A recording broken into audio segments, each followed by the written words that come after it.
इस वीडियो में मैं आपसे कंटेंट की एक जो मेन टाइप है यानी कि रिटन कंटेंट उसकी बात करूंगा कि जो पहला फॉर्मेट है जिसमें से 4 फॉर्मेट्स में से text, image, video and audio, हम टेक्स्ट की बात करेंगे।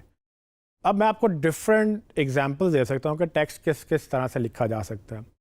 इसको बाय द वे प्रॉपरली जो प्रोफेशनल टर्मिनोलॉजी यूज़ होती है इसके लिए वो है कॉपी राइटिंग। यानी कि मार्केटिंग के लिए जो भी आप ऐड की कॉपी लिखते हैं या कंटेंट लिखते हैं उसको कॉपी राइटिंग बोला जाता है, और इसके लिखने वाले को कॉपी राइटर या कॉपी एडिटर भी बोला जाता है। ये प्रोफेशनल टर्म्स हैं, लेकिन जो कि लोग ज़्यादातर कंटेंट कहते हैं तो कंटेंट राइटर या कंटेंट एडिटर भी इसको बोल देते हैं। तो आपको पहले क्या करना है, आपको अगर कंटेंट या कॉपी राइटिंग की बात करनी है तो उसमें आपके पास डिफरेंट टाइप्स हैं। यानी कि आप वेबसाइट की कॉपी लिख सकते हैं, आप ब्लॉग लिख सकते हैं, आप आर्टिकल लिख सकते हैं, न्यूज़ लिख सकते हैं, एनालिसिस लिख सकते हैं, आप प्रोडक्ट की कैटेगरीज या प्रोडक्ट की डिस्क्रिप्शन लिख सकते हैं। यानी कि आपने कोई प्रोडक्ट लिखी है उसको डिफ़ाइन करना, उसको एक्सप्लेन करना, उसके फीचर्स को बताना, आप वो सब कुछ कर सकते हैं। उसके बाद आप गाइड्स लिख सकते हैं, एजुकेशनल गाइड हो सकती हैं, यूजेज गाइड हो सकती है, डिफरेंट टाइप की गाइड हो सकती हैं। फिर आप अगर लिखना चाहें तो डिटेल में ज़्यादा बड़ी अगर ई बुक लिखना चाहें तो आप एक बुक भी जनरेट कर सकते हैं जिसमें आपकी प्रोडक्ट की बातें या आपके प्रोडक्ट से रिलेटेड कोई टिप्स एंड ट्रिक्स वगैरह आपकी वो उसमें लिखी जा सकती हैं। अगर आपका बिज़नेस ऐसा है जिसमें आपको कभी रिपोर्ट्स जनरेट करनी पड़ती हैं, जैसे से इन्वेस्टर्स के लिए या शेयर होल्डर्स के लिए, या जनरली आपको वाइट पेपर लिखने पड़ते हैं, तो आप वो भी आप रिटर्न टेक्स्ट में इंक्लूड कर सकते हैं। सो अगर मैं आपको इसको एक बिज़नेस के एंगल से बताना चाहूँ तो मैं लेट्स से एक एग्जांपल लेते हैं उस्मान इलेक्ट्रॉनिक्स की। उस्मान इलेक्ट्रॉनिक्स एक बिज़नेस है जो कि इलेक्ट्रॉनिक्स सेल करता है और इलेक्ट्रॉनिक्स रिपेयर भी करता है। तो हमने ऐसा बिज़नेस लिया है जिसमें आप चीज़ें ई कॉमर्स की तरह बेच भी सकते हैं ऑनलाइन। उसमें मोबाइल्स ले लें, ओवन ले लें, फ्रिज ले लें, टीवी ले लें, डिफरेंट इलेक्ट्रॉनिक्स के आइटम्स, ये आप उसको वो बेचता भी है और वो उसको ठीक भी कर सकता है, जिसमें सर्विसेज भी आ सकती हैं। और उसमें मतलब रिपेयरिंग सर्विसेज हैं या उसको स्क्रीन रिपेयर है, कोई स्क्रीन टूट गई है, इस तरह की सर्विसेज भी हम इसमें इंक्लूड कर सकते हैं। तो हम इस बिज़नेस एग्जांपल को लेकर इसमें ना सिर्फ रिटन टैक्स बल्कि आगे चल के इसके बाकी टाइप्स ऑफ टैक्स की भी बात करेंगे। अब आप इमेजिन करें कि अगर उस्मान इलेक्ट्रॉनिक्स की वेबसाइट बननी है तो सबसे पहले उसको क्या चाहिए। आपने उसका एक स्ट्रक्चर बनाना है जिसमें होम पेज होगा, अबाउट का पेज होगा, प्रोडक्ट सारी लिस्ट होंगी, हर प्रोडक्ट का टाइटल, उसके शॉर्ट डिस्क्रिप्शन, उसकी लॉन्ग डिस्क्रिप्शन, उसके फीचर्स वगैरह सब लिखे जाने हैं। और उसके अलावा फिर आप इनकी ब्लॉग बना सकते हैं। ब्लॉग के अंदर आपकी डिफरेंट टाइप्स आ सकती हैं। जैसे ब्लॉग में आप इंफॉर्मेशनल ब्लॉग लिख सकते हैं, आप अपनी प्रोडक्ट की बात कर सकते हैं, आप अपने प्रोडक्ट के अलावा आप जनरल यूज़र के इंटरेस्ट की बात कर सकते हैं। जैसे अगर आपने ओवन बेचना है तो आप सिर्फ ओवन की बातें करेंगे, वो तो आपकी प्रमोशन के लिए अपना जो प्रमोशनल कंटेंट है वो आप बिल्कुल लिखें, लेकिन खाली ओवन बेचने की बात ना करें। ओवन अगर जिसने यूज़ करना है उसके इंटरेस्ट की भी बात करें।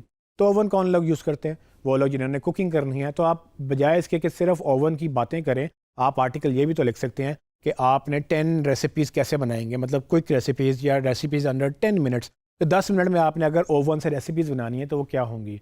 अब ज़ाहिर बात है जिसने रेसिपी बनानी है वही ओवन ख़रीदेगा। तो आप जब ऐसी ऑडियंस को अट्रैक्ट करना शुरू कर देंगे अपने कंटेंट से, तो वो बाद में आपके पास जब उसने ओवन ख़रीदना होगा तो वो आपसे ही ट्रस्ट करके लेगा, बिकॉज कि वो जो रेसिपी का कंटेंट है उससे आपका ईजियर तरीके से कंटेंट मार्केटिंग के थ्रू, इनबाउंड मार्केटिंग के थ्रू एक रिलेशनशिप बिल्ड हो जाएगा। तो ज़रूरी नहीं कि आप हर वक्त अपनी प्रमोशन की बात करें। सो ब्लॉग्स में आप डिफरेंट तरह की बात कर सकते हैं, आप न्यूज़ भी लिख सकते हैं। लेट्स से गवर्नमेंट ने कोई नया टैक्स लगा दिया, या आपको जनरली लगता है कि हेल्थ के इश्यूज़ आ रहे हैं, ओवन के बारे में कोई पॉजिटिव या नेगेटिव बात आ रही है, फ्रिज के बारे में कोई बात आ रही है, या फ़ोन की कोई बात कर रही है। तो चूँकि आपका बिज़नेस एक जनरल इलेक्ट्रॉनिक्स का बिज़नेस है तो आप अपने एनालिसिस भी तो दे सकते हैं। आप एज अ CEO एक पर्सन है, आपका एक थॉट है, आपको इम्पोर्ट एक्सपोर्ट पे कोई मसला आ रहा है, आपकी कोई टैक्सेस से आपको कोई बिज़नेस हर्ट हो रहा है, या इंडस्ट्री की कोई बात है जो कि नॉर्मली लोग नहीं करते, ये जनरल कंटेंट भी तो आप अपने ब्लॉग में अपने उसको लिख सकते हैं। लोग इसको पसंद करते हैं क्योंकि लोगों को लगता है कि आप सिर्फ एक मशीन नहीं है या कोई एक रोबोट से बात नहीं हो रही, एक पीछे बैठने वाला एक इंसान है जो कि सोचता है, समझता है, ओपिनियन रखता है। वो ओपिनियन पॉलिटिकल भी हो सकती है। अगर आपने पॉलिटिकल नहीं जाना तो आप जनरल लोगों के कंसेंसस की बात करें। आप बिजनेसमैन हैं, आप चैम्बर में बैठते होंगे, आप उस इंडस्ट्री की बात कर सकते हैं। रॉ मटेरियल महंगा हो गया, बेशुमार चीज़ें आप कर सकते हैं। प्रोडक्ट्स की बात करें तो आपकी प्रोडक्ट को आप डिस्क्राइब करेंगे कि आपकी प्रोडक्ट क्या है, किसके लिए है। पहले शॉर्ट डिस्क्रिप्शन बनाएं। नॉर्मली प्रोडक्ट्स की 2 तरह की डिस्क्रिप्शन होती हैं। एक शॉर्ट डिस्क्रिप्शन जिसमें आप टू द पॉइंट बात करते हैं कि अगर किसी के पास टाइम नहीं, उसे 4 लाइनों में समझना है तो क्या है, वो आपकी प्रोडक्ट को समझ जाए कि अच्छा ठीक है, ये जो प्रोडक्ट है वो ये करती है और इसमें ये मेन फीचर्स हैं।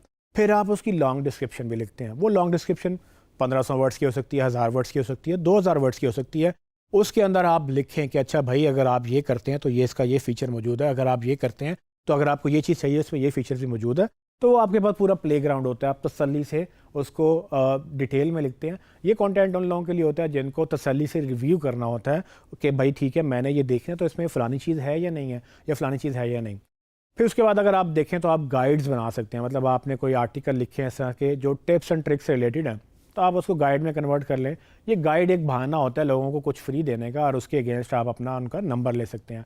फॉर एग्जांपल आपने अगर 4 आर्टिकल लिखे और आपको लगता है कि ये आर्टिकल एक सर्टन तरह के स्नैक बनाने के 4 तरीके हैं, तो आप एक छोटी सी गाइड बुक बनवा लें अपने डिज़ाइनर से या अपने किसी से। उसके अंदर आप अपना ये टेक्स्ट लिखें, उसको कहें कि थोड़ा सा इसको खूबसूरत बना के लिख लो, और जब वो गाइड बन जाएगी तो आप उसको अपनी वेबसाइट पे फ्री लगा दें कि भाई ठीक है ये फ्री गाइड डाउनलोड करें उन लोगों के लिए जो ये फ़लाना स्नैक बनाना चाहते हैं। वो कोई पिज़्ज़ा की टाइप हो सकती है या कुछ और हो सकता है।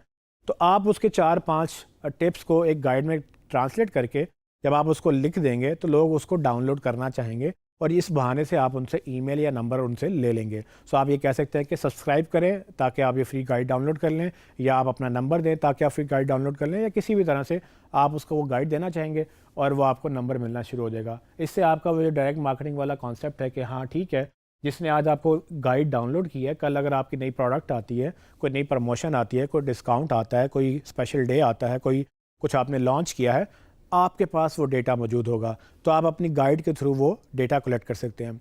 अगर आपने जैसे कि काफ़ी सारा मटेरियल लिखा है और आपको लगता है कि ये मटेरियल एक ई बुक में ट्रांसलेट हो सकता है, तो आप उसको एक बड़ी ई बुक बनाते हैं जिसमें कोई 50-60 आप सफ़ों का आप कोई इन डिटेल ई बुक लिख सकते हैं। वो इलेक्ट्रॉनिक्स से रिलेटेड हो सकती है, किसी एक प्रोडक्ट से रिलेटेड हो सकती है, या किसी बिज़नेस से रिलेटेड हो सकती है। हमेशा ध्यान ये रखना है कि कंटेंट वो लिखना है जो आपके यूज़र्स को इंटरेस्ट करे। तो आपने अपने यूज़र्स को, ऑडियंस को आइडेंटिफाई करना है, उनके लिए वो कंटेंट लिखना है जो वो चाहते हैं। उस कंटेंट को रीपर्पस कर लें, मतलब अगर 4 आर्टिकल्स है तो एक गाइड बना लें, अगर 4 गाइड्स हैं तो उसको एक ई बुक बना लें, या अगर आपने एक थॉरली कोई बात डिस्कस करनी है तो उसको छोटे छोटे आर्टिकल्स के अंदर डिवाइड भी कर सकते हैं। तो जनरली आपके लिए रिटन कंटेंट जो है वो बेशुमार तरीके से लिखा जा सकता है। अब अगर आपको खुद लिखना नहीं आता तो ऑफ कोर्स आप किसी को हायर कर सकते हैं, आप उनसे ये लिखवा सकते हैं, लेकिन आपको इतना ज़रूर समझना है कि आपका बिज़नेस है क्या। आपको जब कोई एजेंसी या कोई मार्केटर ये पूछे कि सर हम लिख देते हैं बट लिखना क्या है, तो आपको पता तो हो कि अच्छा यार ये मेरी प्रोडक्ट है, इसके बारे में ये लोग पूछते हैं तो इसके बारे में ये लिख के दे दो मुझे।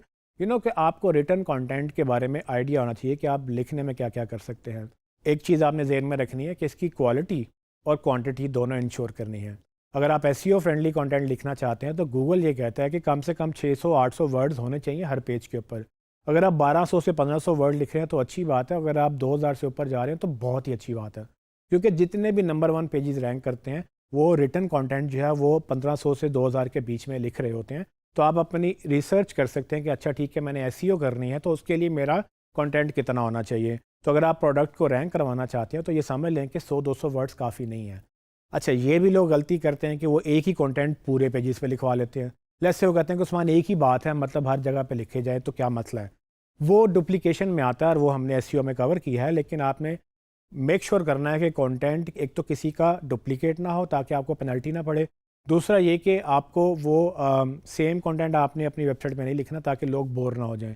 कंटेंट इंटरेस्टिंग होना चाहिए, कंटेंट लैंग्वेज अच्छी होनी चाहिए, ग्रामेटिकल मिस्टेक्स ना हो, उसमें आपके स्पेलिंग मिस्टेक्स ना हो, क्योंकि अगर आपने कंटेंट लिखा और वो अच्छा ना लिखा गया तो कंटेंट बेकार हो जाएगा, वो इफेक्टिव नहीं रहेगा और कंटेंट की एफर्ट ज़ाया हो जाएगी।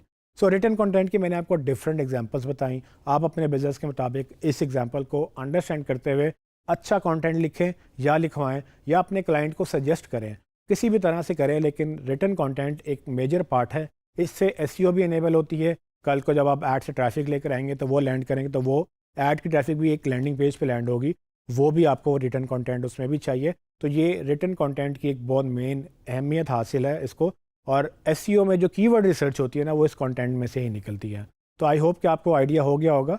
इसमें आप कोशिश करें कि रिटन कंटेंट पे सबसे ज़्यादा एम्फेसिस करें, बट बाकी कंटेंट भी इंपॉर्टेंट है जो कि मैं आपको नेक्स्ट वीडियोज़ में बताऊँगा।